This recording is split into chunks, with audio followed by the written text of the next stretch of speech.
Hi, I'm Vanessa Vicaria, aka The Math Guru, and you're listening to Math Therapy, a podcast that helps guests work through their math traumas one problem at a time. Whether you think you're a math person or not, you're about to find out that math people don't actually exist.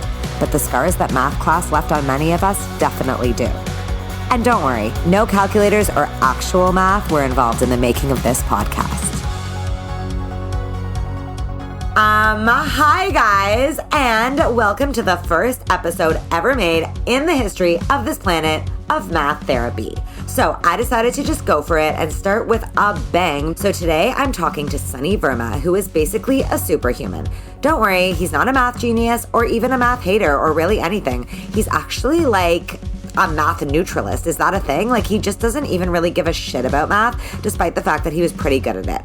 No, fuck math. S1E is all about mindset and attitude and how those are the two most important factors, oh my god, first math pun of the season, in whether we feel capable of math or in fact of whether we feel capable of anything at all.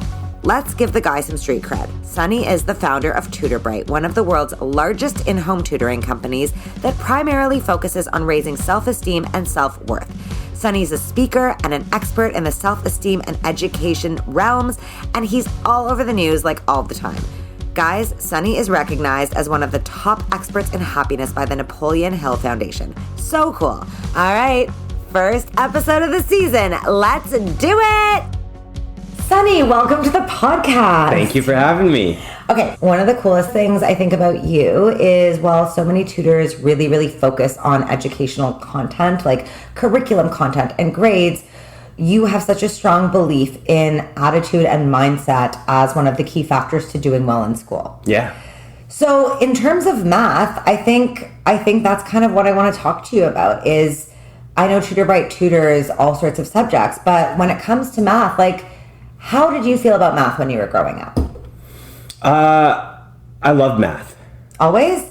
Not because I was good at it. Okay. So math wasn't something that I was good at, but math is, out of every subject, take the sciences, take the languages, and let's take the math. Math is the only true subject in the world. Like, you literally, 2 + 2 = 4, irrespective of who you're talking to, right? There's no, like, the theory mathematic is so proven and sustained within, like, everybody. Like, nobody's gonna discount or think that you're saying something false when you say a math equation. Like, it is so, like, ingrained in us that math is true.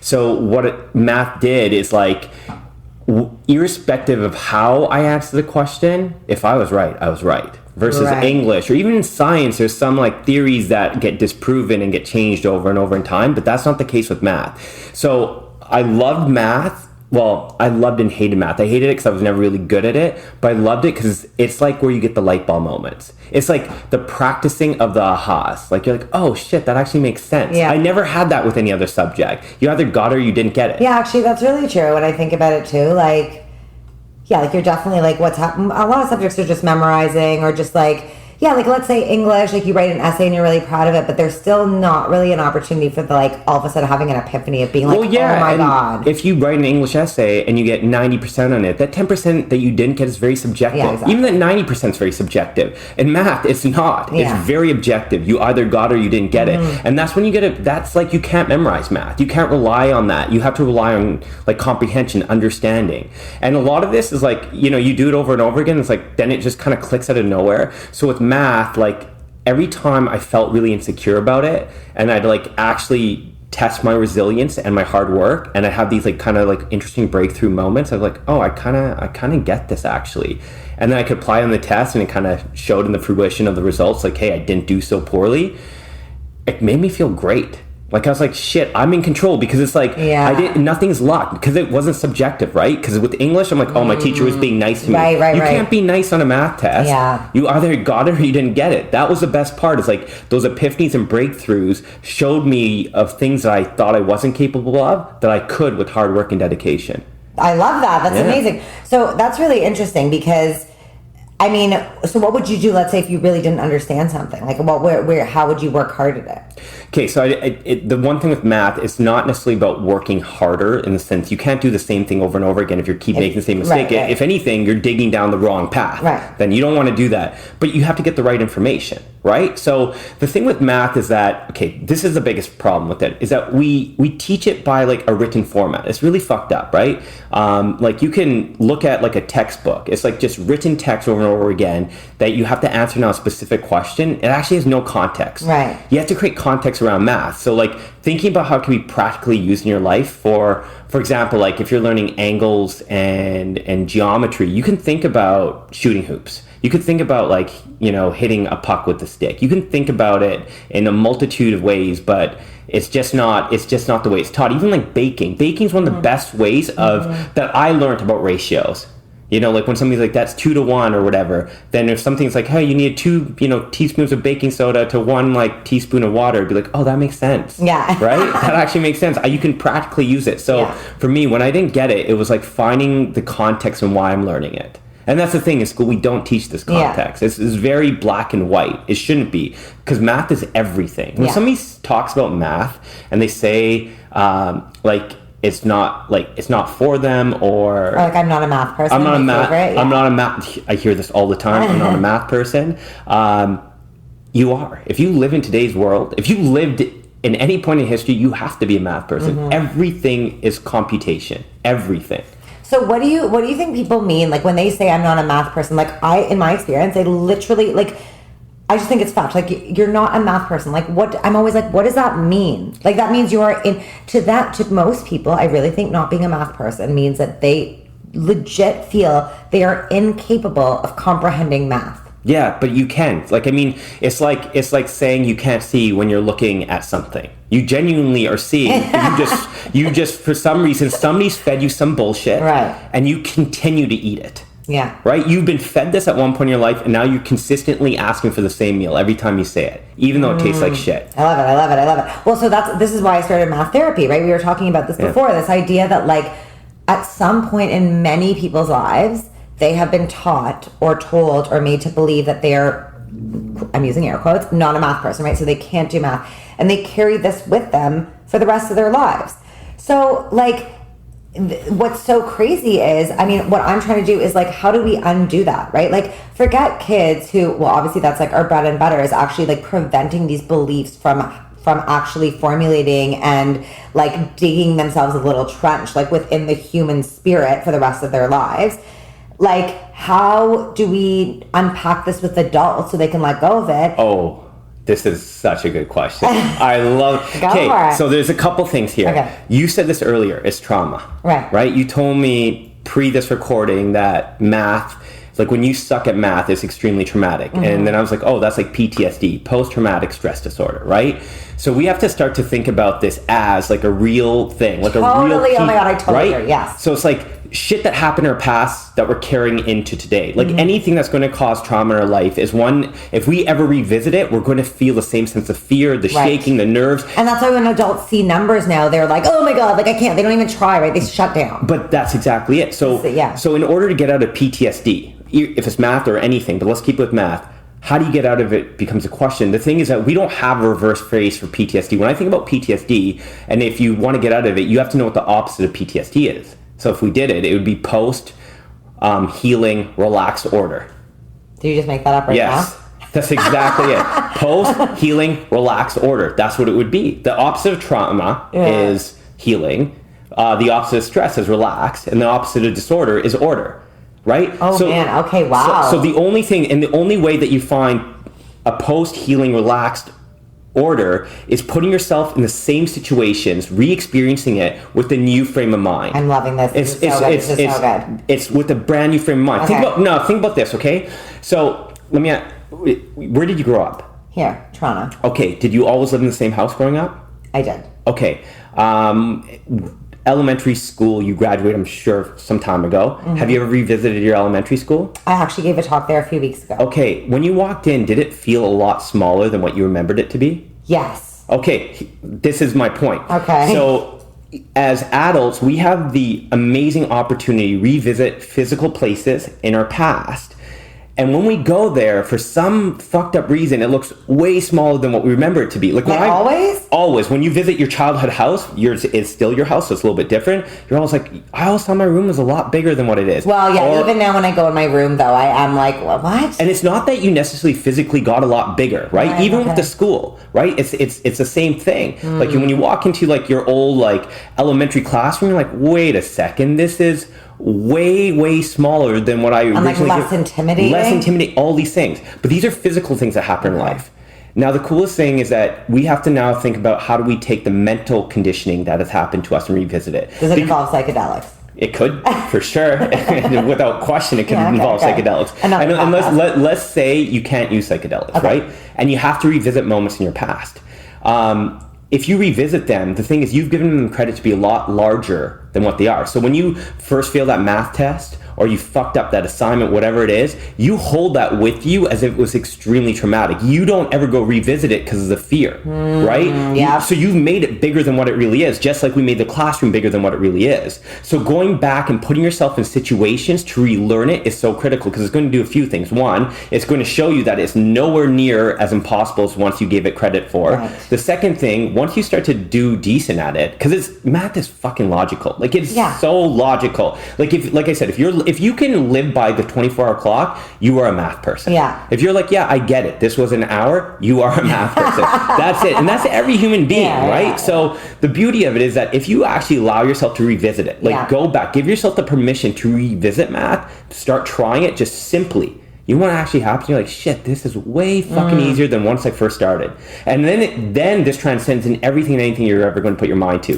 That's the most beautiful part. It's the one thing that we hold with us that limits so many possibilities, right? It's a belief system that prevents us from wanting to do what we really want to do in our life. Because we're like, I can't do that. I'm not good at math. The second that you eliminate that, wow. Like the world truly opens up. Okay, so we actually have the exact same perspective on this, and that's why I started this podcast, is because, as I was saying before, the belief that you can't do math is really just the belief that you as a human are incapable of something on this planet. Yeah. And that is such a limiting belief. So to unpack that and to undo that trauma, to change that system so that all of a sudden you can say oh my God, epiphany, I actually can do math. What else can I do is kind of the goal. And the same thing happened to me because when I was in high school, I failed math twice. I failed grade 11 math twice, and I thought I wasn't a math person. And once I ended up at a different school with a different teacher, and once I had that eureka moment of being like, oh my God, I can do this. Yeah. That is why I started a band. I was like, if I can do math, what else can I do? Now I am well, what else can I do? And it was all because of this math situation, right? It's all because I proved that this innate belief I had was wrong. And what you're saying is kind of the hope, right? Because we have a lot of adults that come to us and who are like, well, fuck, I heard what you said, and I'm ready to give it a go. Before I die, I want to find out. I want to figure this out. We have this amazing woman, Yvonne, who was on the podcast as well. And she's in her 50s or 60s. And she has decided she wants to learn all of high school math. All of it. She said she's failed grade 9 math over 10 times. And she's like, screw it. I've heard you speak and I want to do it. And I think this idea of she's now seeing us and revisiting it, and just like you said, how bad is a fraction? It's not that bad. As an adult, when you go back to it, you're you have this memory of fractions being this crazy thing you couldn't possibly understand. But if you, with a new perspective and mind frame, of course you can understand what 1 over 2 is. You know what I mean? Of course you can. Anyone can understand that for the most part. So I really, really like that idea of having the courage to revisit it. I think it's interesting because you have the rise of learning languages, French, Spanish, Italian, English, whatever, a multitude of languages, and people say it's going to make you more worldly, more employable, more et cetera, but the universal language of the world is math. And we never ever go try to relearn that. That's very interesting. Yeah, it's we think the ability to, let's say, pick up Spanish. Okay, well, if I ever go to Spain or Latin America or any Spanish-speaking country, it's going to be extremely beneficial for me. Sure, but you're not going to really use it. Math is a language that you need to revisit all the time. And you're using, that's what people don't see it that way. I think that's it, right? People don't realize when they're reading the news that a lot of it is math that they can't understand, and that's how they're being manipulated. Or that's why they don't really understand what's going on. Or that's why they're scared of some shit they really don't need to be scared of. Yeah, I think people make that relationship, right? They're like, if I go to Spain, I can speak Spanish. Yeah. But they don't see that they're really faced with math every day. Yeah, and that's just it. Like, I think it's one of the most important skill sets that we need, right? And it's, you know what? It's not even that we need. It's a skill set that we need to exercise. We all have it. Yeah. Right? It's like if you go to the gym, right? We were just talking about working out. If you go to the gym and saying, I need to work out my legs, you already have legs. You just need to work them out. Right. The thing is, you still have capacity to learn math. You just need to work it out. We just think it doesn't exist in us. It's like missing an organ. It's not. What, do you have a theory on why? Why? I never hear someone say, like, I'm not a history person. Actually, actually, no. Okay, so now that I'm thinking about this, I'm like fleshing this out as we talk. People will say, I'm not like a word it's words, art, and math, right? That seem to be the things. I'm not. And music. But that's like art, right? Like an artistic, so being creative, being mathematical, and being good with words seem to be the three things that people think are like innate character traits. Why the fuck? Because we've been told, right? Yeah, At one point in your life, like I've been told I wasn't good at art. Like, you know, I was sloppy, I color outside the line, so I'll never be good at art. That's not oh my god, that's such like a metaphor for you thinking outside the box. I can't even right now. It's so cliche. But it's legit, right? Yeah. I always felt like I was never good at art. The same thing many people feel with math, right? They were told at one point in their life that when they failed a test, that you're just never going to be good at it. That's okay that you're never going to be good at it. That's like saying, like, you know, the things that you really want to achieve in your life, you're never going to achieve. That's okay. It's not fucking okay. It's not okay. And the problem is that we look at it now, like, so it's funny because, like, when I was growing up, it wasn't considered disability. It was just considered a reality that you weren't good at it. Now it's called math anxiety. This is a labeled learning disability. This to me is fucked up. This isn't a learning disability. This is a teaching disability. Yeah, let's hear more about this. Right? Okay, so I think the biggest problem that we haven't really resolved yet is that you know how you get math anxiety?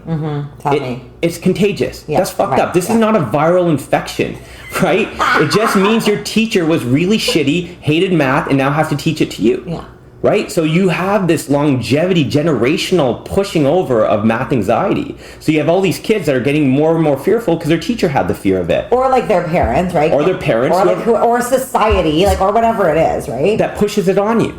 Right? The truth is, it doesn't really exist. So, okay, what does anxiety mean? It means fear. What's math? Numbers. Fear of numbers. Yeah. Like, come on. Yeah. Right? This is not a spider that's going to bite you. Like, this is what I mean. It's like a really... So wait, are you saying, like, do you not believe in math anxiety? No, I don't. I've seen people overcome it. Like, that's why. But you can still overcome anxiety. Yeah, but the thing is, okay, so do people get fearful of math? Yes, but I think it's completely unwarranted. Right. Okay. Right? Like, it's a completely unwarranted And it's not anxiety. I think maybe what you're saying, but I don't want to put words in your mouth, is that this isn't some, like, innate condition you're born with. No. Right? It's not like some, like, chemical imbalance like we're making it out to be. No. Because we are making it out. We're starting to really go, like... I'm like, this is gonna be controversial, but we're starting to go a little too far with the idea that, like, you're born with this anxiety that needs to be medicated of numbers. Yeah. Right? Like arachnophobia or something. Yeah. And that's the problem. Yeah, that's too much. You're not born with it. Yeah. This is something, you develop the fear, right? Like, kids are very exploratory when they're born, right? They're not very scared. If they see something, they go touch it. It can be a spider or a dog, it doesn't matter. They only start to get fearful is when the experiences make them fearful, right? When you start to impose a belief in them, that's where the fear actually develops. Absolutely. Absolutely, that makes sense. So that's where math anxiety stems from, right? It stems from people telling you you're not good at math. And then you start to get fearful of it because it's not even, it's like getting the label, okay, I'm not good at math, but then every single time there's a math test. And it's not something that you're never going to stop being evaluated in, especially in your academics. You know, so the most, the times in your life that you're most susceptible to people's opinions is going to be in the school ages, like 3 to 18. So when somebody keeps telling you you're not good at math, like, that is going to really get ingrained in your head. Well, of course, and especially because most of the people telling you that are adults, right? You're supposed to, you trust your parents or your teachers or, like, your peers, like, you trust these people. Okay, you know what's like, this is reminding me of something that's really fucked up. So when I was 18, I didn't really love math. I wasn't bad at it at that point, but I didn't love it. It was by far not my best subject. When I'm 24, I start Tutor Bright. My first few students are grade 12 data management, calculus, and advanced functions, or algebra and geometry at the time. It was called at the time. Right. This was the subjects that they had, and now I had to relearn it to teach it to them. Right.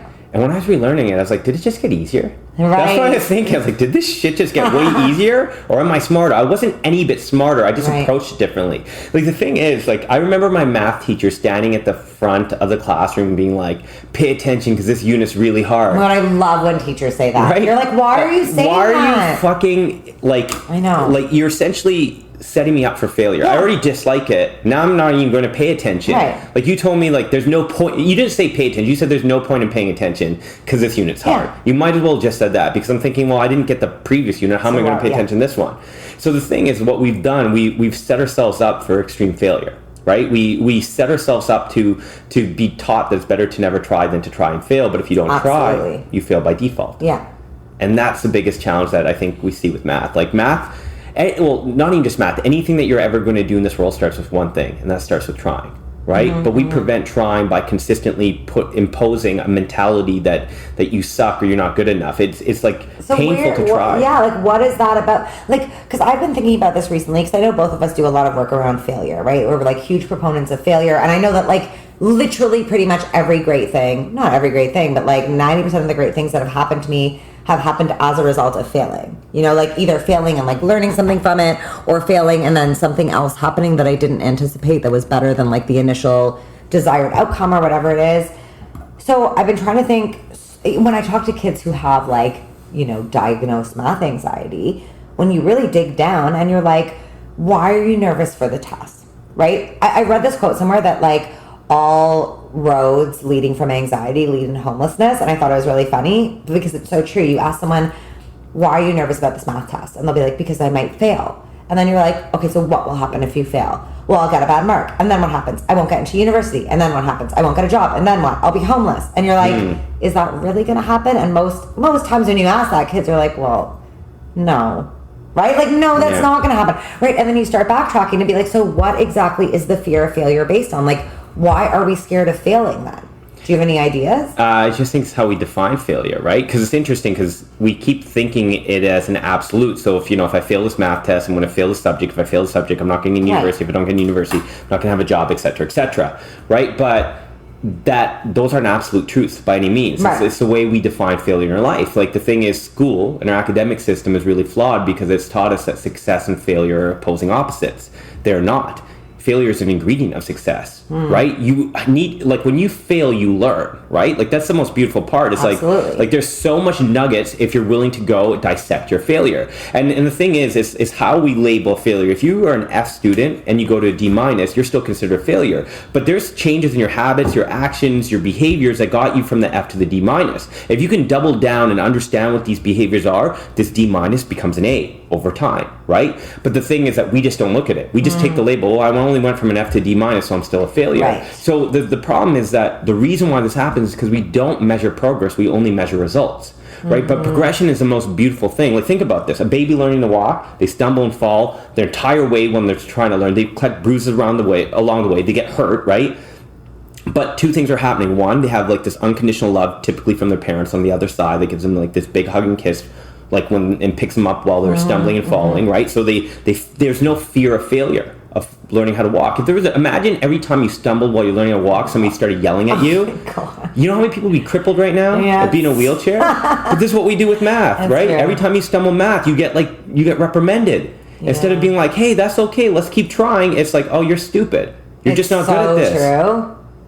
Yeah, it's really messed up. Yeah. And I mean, I've always wondered, like, you know, because people will often ask me, they're like, well, why is it math? Why is it math anxiety? Why, right? And I'm always like, I have lots of theories, you know, like one of them being like, well, I don't, you know, there's right and wrong answers in math. So it's very easy to define if someone's gotten something right or not. Like, it's very easy to be like, you are not getting the results, and not to measure the progress or the process or anything like that.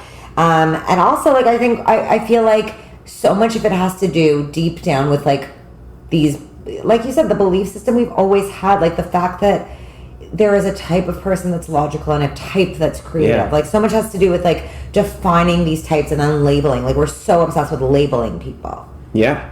So, okay, tell me about TutorBrite for a second. Like, what you were saying when you started it, you had to deal with all of a sudden these math students. Yeah. Right? And that forced you to go back and relearn it. Has having TutorBrite and growing it made you kind of, is this where you started getting really interested in failure?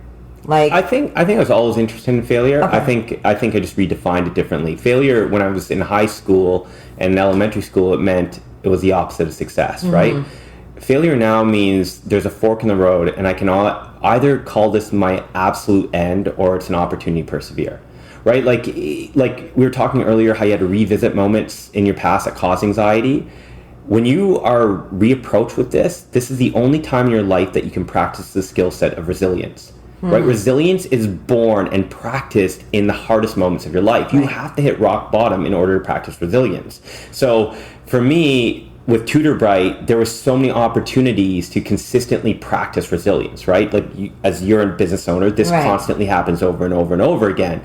But every time you're practicing resilience, right? It could be an angry client. It could be you didn't get your books right in terms of like your revenue and your profitability. It could be a multitude of things, right? But once you start to unpack that, you have the opportunity to redefine what it means in your life, right? You're like, well, I need this skill set. I'm going to persevere, so I'm going to learn it, and I'm going to apply it, and then, I don't have this problem anymore.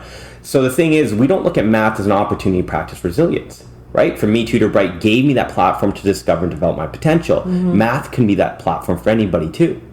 Absolutely. Oh my God, I love it. I totally agree. I always say that too, especially when I'm talking to kids, right? Like, such a big part of it will be like, well, math is hard, right? When you ask kids why they don't like it, it's hard, or they can't do it, or whatever. And when you think about how many things in your life, I always use walking as an example, or tying your shoes. It's like, at one point, that was hard. Yeah. Right? And where did you just give up and decide you weren't going to do it? No. Yeah. So I was going to ask you one last question. Over the years that you've owned TutorBright, it's been over a decade now. Yeah. Have you noticed like a difference in the way kids and parents approach math or approach failure or approach this idea of math anxiety? Like, what have you noticed? I think we've given it too much credit. Yeah. I think we've given it more credit than we've ever had before. I think giving the label math anxiety gives it the wherewithal that you can have it. Did we have math anxiety 10 years ago? No, we didn't. I don't even think... I feel like I heard like math phobia maybe a couple times. I think it was in 2017 is when it got labeled as a real learning disability. So things have drastically changed. And it's the more labels we give, the more excuses we have. Mm-hmm. That's the problem. So what do you tell parents when they call and say... So I get this all the time, so-and-so, I have this kid, blah, blah, blah. They have math anxiety. As though it just kind of rolls off their tongue, right? Yeah.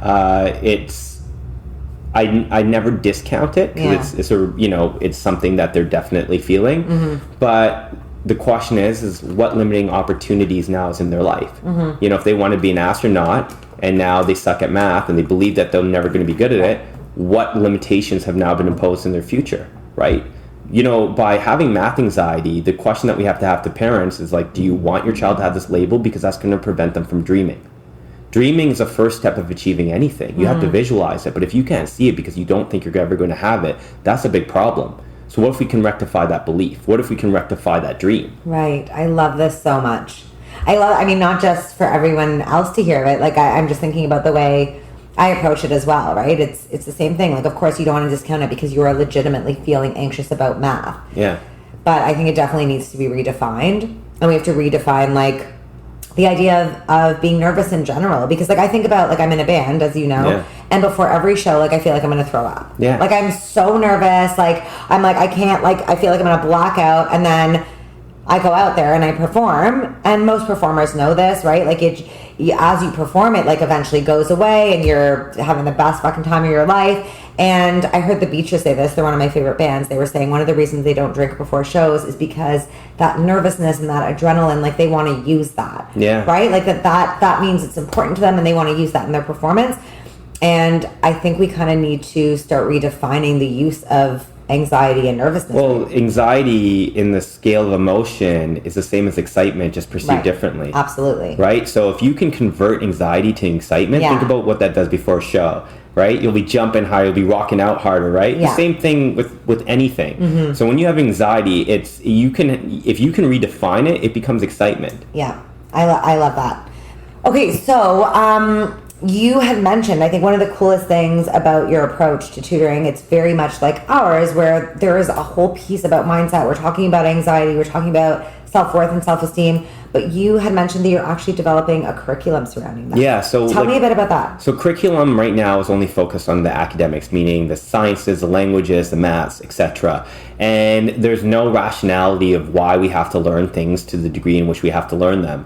And the thing is that school doesn't teach us about goal setting. It doesn't teach us about resilience. It doesn't teach us how to believe and visualize our future. It doesn't teach us how to feel good and overall sustain a really strong positive mental attitude surrounded around happiness. So when I think about this, like, school is missing the major fundamentals of life. You can graduate with top of your marks but still feel really unhappy. Absolutely. I see it all the time. We have the highest rise of depression, anxiety that we've ever seen in human history, right? The number 2 cause of death in our country for the students that we tutor is suicide. I mean, this is a reality that we have to start to look at. And the reason for this is because we haven't taught them the skill sets of actually developing a really happy attitude towards life. So these are things that, like, positive affirmations. These are things like resilience training. These are things like goal setting. These are things like vision boarding. These are things like gratitude lettering. Right? These aren't just hokey pokey things that somebody just came up with. These have been tried, tested, true scientifically to proven to have unbelievable results to sustain happiness for long periods of time. And it's being anxious and happy don't go hand in hand. It like triggers different parts of the brain. So if you could start to practice these behaviors, these habits, and these actions, your whole life actually changes. I love it. So you're going to be actually developing a curriculum to teach kids these skills. Yeah.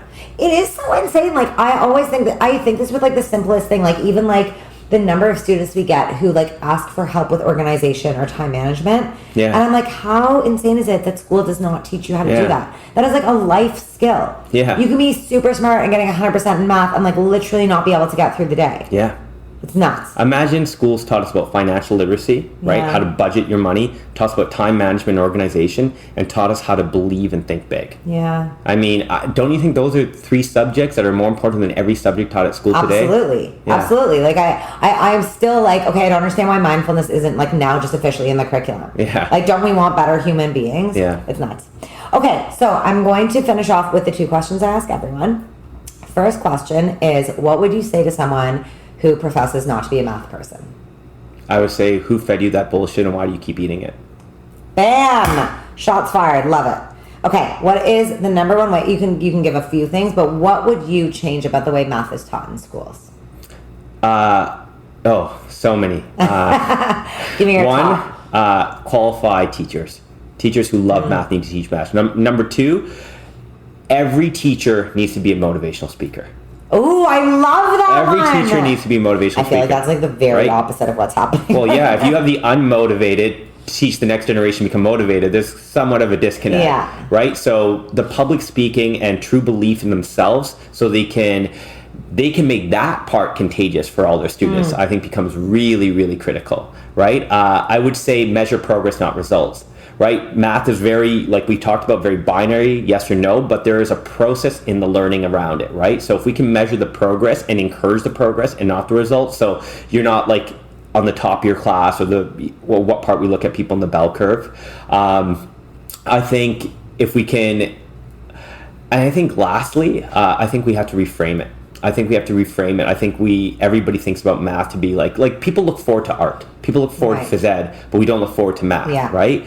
There's a reason for that. It's because we treat it like a piece of shit. Yeah, we do. Like everyone's just like, oh, math. Hey, guys, we got to do math. And that's because it's the way it's taught. Math is taught through textbooks. Right. You know what a textbook is? It's a book filled with text. That's how it got its fucking name. It's fucked up, right? Nobody wants to learn math like this. Yeah. Teach it through baking. Teach it through sports. Teach it through the ways that you're going to use it in your every single day. Right. Teach it through finance, right? Yeah, like even like conversation, like cool problem. Like I picture like you could totally have like a game show style classroom. Yeah. You know, like where you're like solving problems together and trying to do shit. Well, even like when parents like talk about like my kid can't do basic subtraction, like have you given them allowance? They're like, yes. I'm like, let them subtract when they have to go buy something. And every time they get it right, they get bingo, they get some more money. And they're like, oh my God, it's working. I'm like, yeah, because it's practical, right? It makes sense. There's motivation in terms of the practice, right? They're not sitting down and just regurgitating line after line of how they actually have to learn subtraction. And like that means nothing to them. Yeah, exactly. I love it. Those are amazing suggestions. Now, there's one thing I always do at the end of each episode is I give a prescription to my guests. So like, as your math therapist, I'm supposed to give you a prescription. So I feel like, I'm thinking of this on the spot, but I feel like so much about you that I love is the fact that you have all of these, like, actually you kind of have your own homework that you think needs to be assigned, like you're talking about in your curriculum, this idea of dream boarding and like gratitude lettering and stuff like that. So I'm actually wondering, and I follow you on Instagram, so I know that every day you're posting like really inspirational quotes that I think we wouldn't normally attribute to education, but that we need to start doing. So I think for your prescription, I'm going to ask you to come up with like 10 of your favorite quotes that have nothing to do with math, but in a way have everything to do with changing your mindset around math. Okay, so we'll follow up with you about that. And seriously, thank you. I could talk to you for like a million hours. Yeah. You are so awesome. Thank you so much for being on the podcast. Great. Yeah, I like this. This was fun. Thank you. I'll talk to you soon. Wow, guys, are you motivated yet, or is it just me? Because I'm feeling like on fire. Every single time I talk to Sunny, I feel like I'm ready to just go out and crush it. So we followed up with his prescription, and you can find Sunny's top 10 most inspirational quotes on our website, where we will be putting all of our show notes this season, themathguru.ca/maththerapy. And if you want that daily motivation, give him a follow on Instagram at sunnyv_tb. I encourage all of you to think about the labels we've been given or that you've been giving yourselves. I mean, have you been calling yourself extroverted or introverted, right brain or left brain, a Gemini or Sagittarius? These are all labels. Are any of them limiting you? Think about it and let us know. We want to hear from you. You can get in touch with us on all social media at The Math Guru, which is also where we post extra episode-related content each week. And a reminder that Math Therapy is hosted by me, Vanessa Vicaria. It's produced by Sabina Wex and edited by David Kochberg. And our theme song is Waves by Goodnight Sunrise, which is actually my band. Guys, if you know someone who needs math therapy or just needs to hear someone else getting math therapy, I would love for you to share this podcast. And if you have a second, write us a quick review on iTunes or the podcast app. Those two things make such a huge difference. I am determined to change the culture surrounding math one episode at a time, and I need your help. So please spread the word. That's all for this week. Stay tuned for our next episode out next Thursday.